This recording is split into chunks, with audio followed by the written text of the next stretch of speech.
Education. Pada kali ini kita akan masuk kembali pada topik yang baru pada fisika kelas 11 SMA.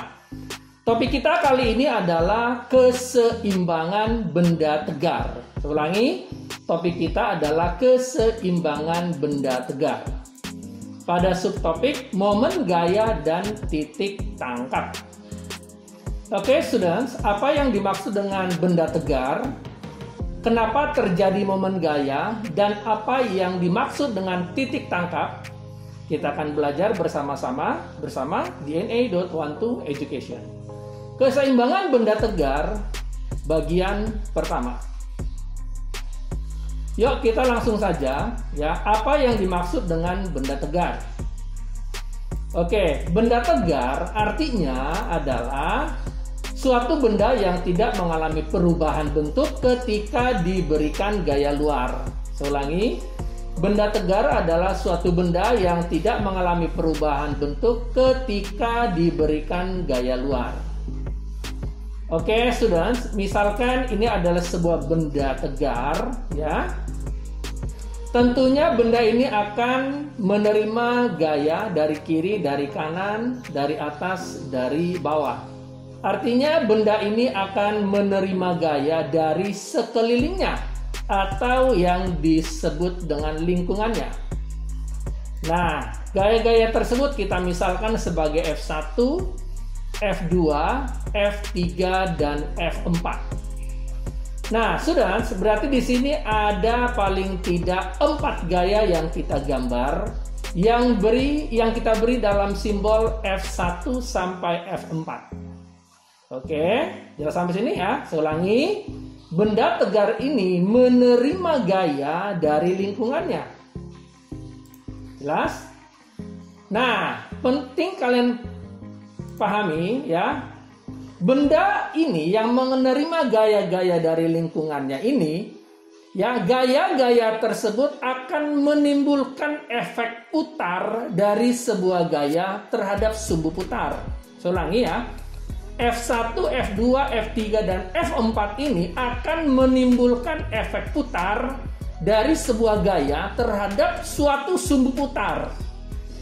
Artinya di sini ada kata kuncinya, yaitu efek putar dan titik sumbu. Jelas sampai sini ya. Nah, dalam fisika, efek putar tersebut disebut dengan momen gaya. Saya ulangi, dalam fisika, efek putar tersebut disebut dengan momen gaya. Nah, momen gaya ini dilambangkan dengan tau atau sigma. Jadi momen gaya sama dengan perkalian gaya terhadap jarak, ya, F kali D dengan titik acuan tertentu. Saya ulangi, tau sama dengan F dikali D, di mana F wajib tegak lurus dengan D atau jaraknya. Saya ulangi, F tegak lurus dengan D atau jaraknya. Jadi kata kuncinya dalam menghitung momen gaya adalah gayanya F wajib tegak lurus dengan D. Kalau dia belum tegak lurus, artinya yang kamu lakukan adalah proyeksi gaya.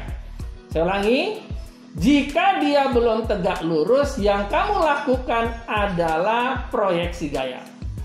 Jelas sampai sini ya? Jadi sudah di sini kita sudah menemukan satu istilah baru yang disebut dengan momen gaya. Tau sama dengan F kali D, di mana F wajib tegak lurus dengan D-nya atau jaraknya. Oke, students. Nah, untuk memastikan kalian memahami betul tentang momen gaya, perhatikan, dalam menentukan momen gaya harus ditentukan dulu acuannya. Saya ulangi, dalam menentukan momen gaya harus ditentukan dulu acuannya. Jelas ya sampai sini ya. Nah, supaya lebih ngerti, ini dia langkah-langkah mengerjakan momen gaya. Yang pertama, proyeksikan semua gaya-gaya yang ada. Ya, kalian sudah tahu ya di kelas 10 bagaimana memproyeksikan gaya dan mengapa gaya diproyeksikan. Yang kedua, tentukan acuan. Yang ketiga, nah ini dia kesepakatan saja. Jika putaran berlawanan jarum jam terhadap titik acuan, maka dianggap momen gaya atau disebut torsi positif. Kebalikannya berarti negatif ya. Nah, kita lihat contoh, perhatikan. Di sini ada sebuah sistem dengan FA 10 Newton dan FB sama dengan 20 Newton. Di mana FB membentuk sudut 30 derajat terhadap horizontal. Oke? Nah, sekarang ditanya tentukan momen gaya atau torsi terhadap acuan titik O. Jelas ya? Titik acuannya adalah di O. Yuk, kita akan mencoba menjawabnya. Perhatikan dalam mengerjakan momen gaya, yang pertama tadi apa? Proyeksikan semua gaya-gaya yang ada, ya. Proyeksikan semua gaya-gaya yang ada. Itu yang jelas. Kenapa terjadi proyeksi? Karena ada gaya yang nggak tegak lurus terhadap sumbu. Jadi yang pertama ini apa? Proyeksikan semua gaya-gaya yang ada. Nah, di sini terlihat pada FB, ya, terlihat pada FB, ya, membentuk sudut 30 derajat terhadap horizontal. Oke. Membentuk 30 derajat. Oke. Nah, kalau begitu kita akan lakukan proyeksi dulu ya. Ingat, proyeksi selalu dihasilkan dua, yaitu terhadap sumbu X dan sumbu Y. Perhatikan FB-nya. Ya, ini dia proyeksi terhadap sumbu Y. Dan ini proyeksi terhadap sumbu X. Kita beri nama. Terhadap sumbu X disebut FBX. Dan terhadap sumbu Y kita katakan sebagai FBY. Oke, nah sekarang kita akan lakukan pengerjaan selanjutnya. Nah, yang pertama kita coba deskripsikan dulu FBX dan FBY itu apa. Ya, FBX apa dan FBY itu apa? Kita sekarang lihat ya di sini. Nah, sekarang FBX dulu di sini kita tuliskan ya. Di sini FBX-nya adalah mengapit pada sumbu X ya. Maka kita akan sepakat FBX adalah FB kali cos 30. Ya, masih ingat ya, di mana ada sudut diapit maka dia menjadi cos. Oke. Sedangkan FBY akan menjadi apa? Sin ya, FB ya kali sin 30 derajat. Jelas di sini ya. Oke, nah sekarang kita akan lanjutkan. Karena FBX-nya adalah FB cos 30, kita akan tulis di sini FBX sama dengan FB dikali cos 30 derajat. Jadi kita akan masukkan FB-nya 20. Cos 30 adalah setengah akar 3, sehingga kita dapatkan 10 akar 3 Newton. Nah, demikian juga dengan FBY ya. FBY berarti menjadi sin ya. FB kali sin 30 derajat. Sehingga kita akan dapatkan 20 kali sin 30 adalah setengah. Sehingga kita dapatkan 10 Newton. Jelas ya? Nah, kita sudah dapatkan FBX dan FBY. Nah, sekarang kita selanjutnya menghitung torsi. Karena acuannya adalah di O, perhatikan acuannya adalah di O, maka kita tuliskan torsi di O ya sama dengan F dikali D atau F dikali L, terserah lah ya. Dimana dengan catatan ya, ingat F wajib tegak lurus dengan D. Oke, jaraknya. Nah, artinya apa? Gaya-gaya yang sejajar dengan acuan itu tidak dipakai. Kita hanya mencari gaya-gaya yang tegak lurus. Nah, otomatis FBX tidak dipakai. Kenapa? Karena dia 180 derajat atau sejajar dengan O-nya. Yang kita pakai itu hanya ada dua di sini, yaitu FA tegak lurus terhadap O, betul? Dan FBY tegak lurus terhadap O juga. Jadi ingat ya, F-nya wajib tegak lurus dengan titik acuan. Oke, lanjut. Acuannya sudah di O, selanjutnya adalah tentukan putarannya. Nah, perhatikan FA dulu. Bagaimana hubungan FA dengan O? Ya, perhatikan kalau kita gambar begini. Maaf. Kalau kita gambar di sini FA-nya adalah ini. Oke. Dan acuannya di sini. Ini O. Oke? Jadi kalau kita melakukan putaran, perhatikan putarannya adalah begini. Betul ya? Saya ulangi, putarannya apakah sejajar berlawanan atau searah dengan jarum jam? Kita perhatikan. Ini anggap aja ini jam gitu. Nah, si FA ini akan berputar. Nah, sudah paham? Berarti FA di sini apa?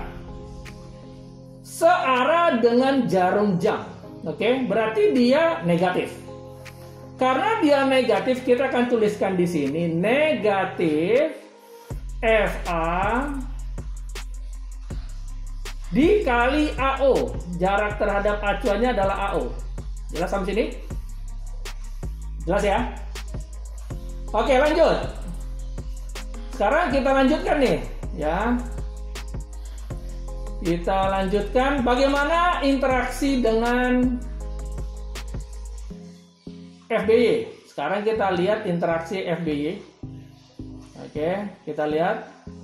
Apakah dia searah jarum jam atau tegak lurus dengan jarum jam? Perhatikan. FBY adalah begini. Oke. Lalu ini dia jaraknya, oke, terhadap acuan O.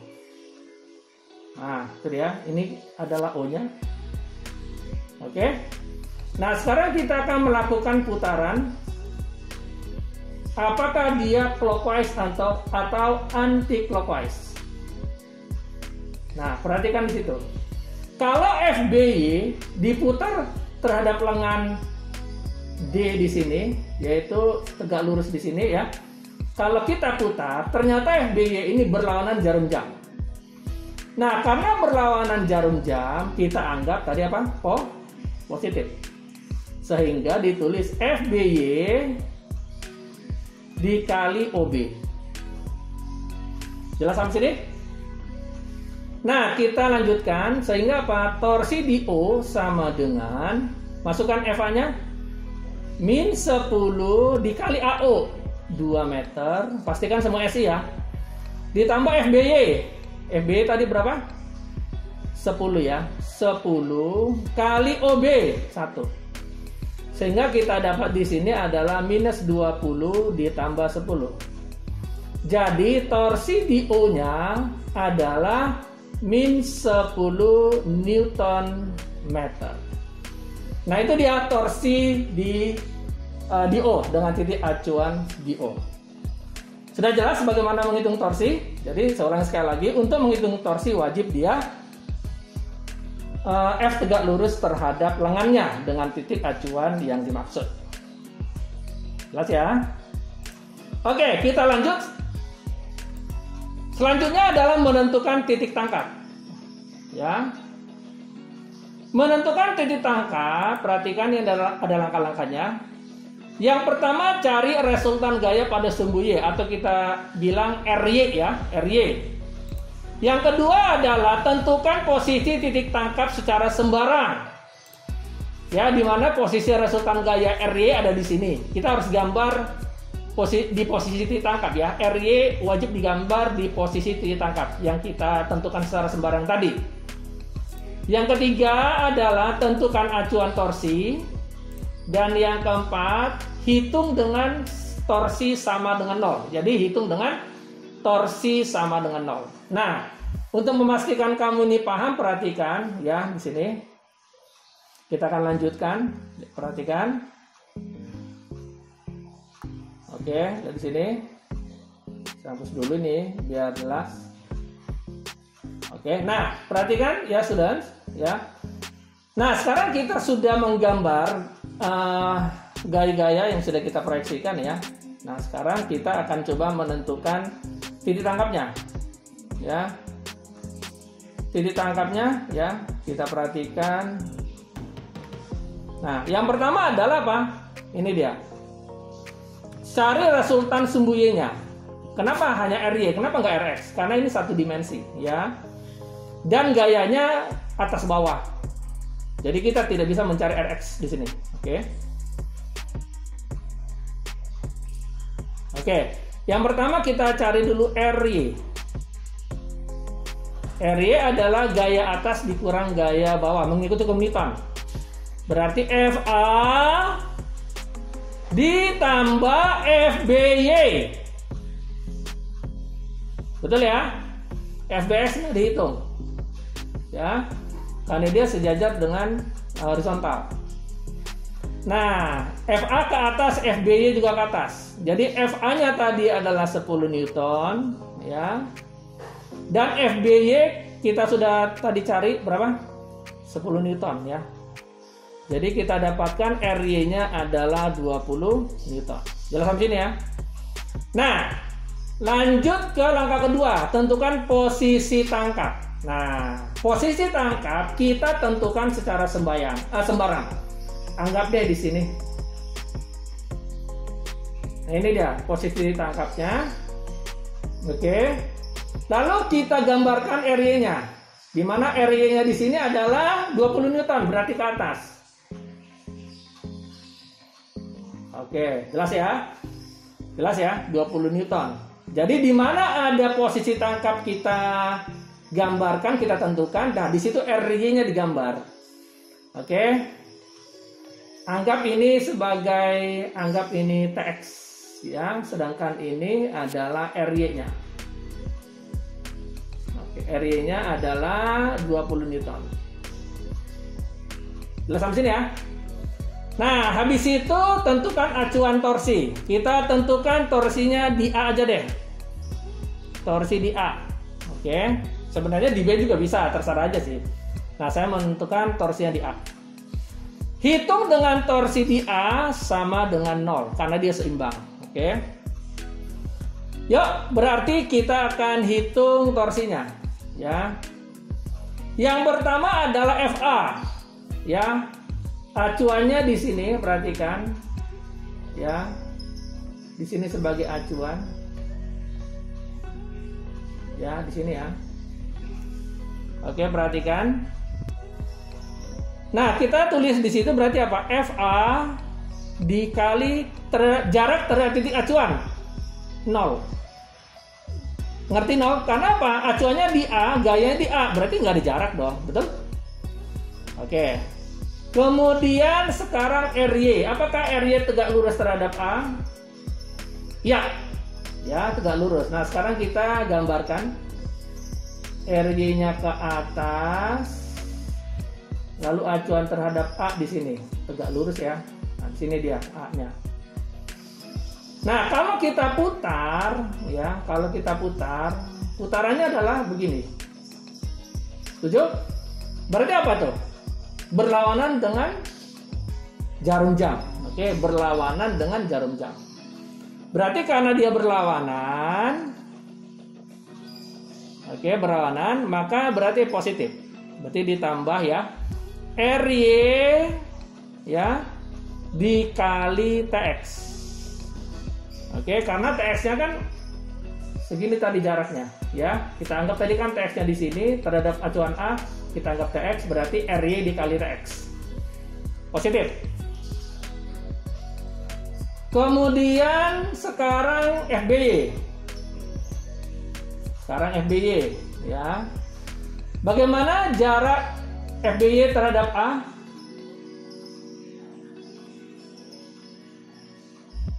Ya, jarak FBY terhadap A ya. Nah, ini berarti jarak FBY terhadap A berarti segini ya. Betul? Berarti kita akan tulis di sini positif atau negatif ya? Kita gambar dulu deh. Iya. Ini FBY. Ini A-nya tegak lurus. Ini berapa nih? 3 meter ya. Di sini. A ke B 3 meter. Kalau kita buat putaran, oke, kita lihat putarannya. Ternyata perhatikan panah, dia begini putarannya, betul ya? Berarti apa? Berlawanan jarum jam. Oh, berarti positif lagi. Berarti positif ditambah FBY dikali AB sama dengan 0. Jelas ya sampai situ ya? Kita lanjutkan. FA kali 0, 0. RY-nya tadi berapa RY? 20. Titik acuannya TX. FBY-nya? FBY tadi 10. Dan AB-nya 3. Oke, 3 meter sama dengan 0. Sehingga kita dapatkan di sini 20 TX sama dengan minus 30. Berarti TX-nya sama dengan min 3/2 meter. Nah, apa artinya minus? Artinya minus adalah titik acuan yang kita ambil TX dari A itu berlawanan. Jadi sebenarnya TX-nya bukan di kanan, tapi di kiri A sebesar 3/2 meter. Jadi kalau kalian temukan negatif, artinya titik acuan yang kita ambil itu terbalik. Itu maksudnya. Jelas ya sampai sini? Oke, itu dia cara mencari titik acuan. Oke, kita lihat contoh berikutnya. Oke. Kita lihat contoh berikutnya.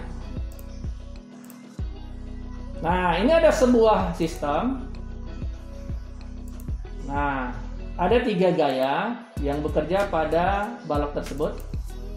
F1 20 Newton, F2 80 Newton, F3 30 Newton. Yang ditanya tentukanlah titik tangkapnya. Oke. Jawab ya. Kita review kembali langkah-langkah menentukan titik tangkap. Yang pertama, cari resultan gaya pada sumbu Y atau RY. Yang kedua, tentukan posisi titik tangkap secara sembarang. Yang ketiga, posisi resultan gaya RY ada di sini. Yang kita tentukan titik tangkapnya secara sembarang ya. Kita gambar RY di sini. Yang ketiga adalah tentukan acuan torsi. Yang keempat adalah hitung dengan torsi sama dengan 0. Ya, hitung dengan torsi sama dengan 0. Oke, bagaimana menurut kalian? Oke, jadi langkah pertama apa? Langkah pertama adalah menentukan RY-nya, betul? Oke, kita tentukan dulu RY-nya. Yuk kita cari RY-nya dulu. Nah, kebetulan di sini F-nya sudah pada tegak lurus semua. Jadi udah enak ya. Jadi kita tinggal lanjutin aja. Nah, RY, oke, RY sama dengan F1 ditambah F2 dikurang F3. Betul ya? Karena F3 ke bawah. 20 Newton ditambah 80 Newton. Oke, dikurang 30 Newton. Kita dapatkan 70 Newton ya. Jadi RY-nya adalah 70 Newton. Oke, yang pertama sudah dapat. Yang kedua, tentukan posisi titik tangkap secara sembarang. Saya anggap aja di sini deh. Nah, di sini aja saya anggap ya. Saya anggap dari acuan ini saya anggap ini A deh. A, ini B, ini C. Oke, saya anggap jarak titik tangkap dari A. Saya ambil acuannya dari A ya. Oke, saya ambil acuannya dari A, sehingga ini saya sebut sebagai TX. Ini dia TX ya. Ini sebagai titik tangkap. Oke, kita sampai sini ya. Oke, ini dia teksnya. Oke. Nah, di sini kita gambarkan gayanya. Oke, gayanya adalah 70 Newton, berarti positif ke atas. Oke, kita gambar di sini ya, ini sebagai RY-nya. Kalau dia negatif, kita gambar ke bawah ya. Jadi kita mengikuti Newton. Ini kita anggap sebagai RY. Oke, di mana ada titik tangkap di situ RY. Lalu tentukan acuan torsi. Saya anggap acuan torsinya adalah A. torsi di A sama dengan 0. Oke, ini dia. Ya, torsi di A sama dengan 0. Yuk, kita gambarkan. Perhatikan acuannya di sini, putarannya di sini. Oke. Nah, sekarang kita perhatikan ya, putarannya. Pertama, F1 terhadap acuan A. Berarti F1 dikali 0. Kenapa? Karena F1 berada pada A. Sekarang kita lihat RY-nya ya. Kalau kita lihat RY-nya kan posisi ke atas ya, ini RY. Titik acuannya ada di A ini ya. Ya, udah tegak lurus. Nah, sekarang kita lihat putarannya. Putarannya ternyata begini. Berarti apa nih? Berlawanan jarum jam. Berarti positif. Sekarang kita lihat F2. Kita gambar lagi F2 di sini. Oke, dan ini acuannya ada di A, udah tegak lurus juga. Ini putarannya. Oke, ternyata putarannya apa? Juga positif. Oke, juga positif. Oke, nah sekarang F3. Ini di F3 di sini, kita gambar di sini ya. F3, lalu acuannya di sini, ini A-nya di sini, tegak lurus. Oke, nah kita perhatikan di sini, kita coba akan memutarnya, bagaimana F3 terhadap acuan A. Ternyata apa? Searah jarum jam, berarti apa? Negatif. Oke, jelas ya. Berarti kita akan tuliskan di sini RY dikali TX positif, ditambah F2 dikali AB positif juga ya tadi ya. Nah, sedangkan F3 negatif. F3 dikali AC ya sama dengan 0. Jelas sampai sini ya. Jadi dalam menulis torsi atau menentukan tanda, hati-hati ya. Gaya wajib tegak lurus dengan lengan terhadap acuan. Sampai sini jelas ya. Nah, F1 kali 0 itu 0. RY-nya tadi berapa? 70 dikali TX. F2-nya adalah 80 dikali AB. AB-nya jaraknya berapa nih? Oh, maaf. Ini lupa memberi jaraknya. Ya. AB-nya 2 meter. Ya. AB 2 meter, BC juga 2 meter. Maaf ya, tadi lupa ngasih tahu. Oke. Ini 2 meter, kita tuliskan aja di sini. Ya. AB itu 2 meter, BC juga 2 meter. Oke, kita lanjut. AB-nya berarti 2 meter kali 2. Nah, F3 F3-nya 30. A ke C-nya berarti 4 meter. Oke. Sama dengan 0. Nah, ini menjadi 70 TX ditambah 160 dikurang 120 sama dengan 0. Sehingga kita akan dapat TX-nya adalah 4/7 meter. Ya, 4/7 meter. Nah, hasilnya di sini positif TX-nya. Berarti titik acuan yang kita andaikan atau titik tangkap yang kita andaikan yaitu TX ya. Titik tangkap yang kita andaikan itu yaitu si TX berarti benar karena di hasilnya positif. Jadi titik tangkap dari sistem ini ya adalah 4/7 meter dari A. Ya, acuannya tadi di A. Jelas sampai sini bagaimana cara menentukan momen gaya atau torsi dengan dan titik tangkap ya. Oke, kalau belum mengerti silakan diulang kembali ya, biar Anda mengerti. Oke, students, thank you very much ya for attention for this channel DNA.1to-Education. Ya, sukses selalu buat kalian ya. DNA.1to-Education bangga mendukung pendidikan Indonesia.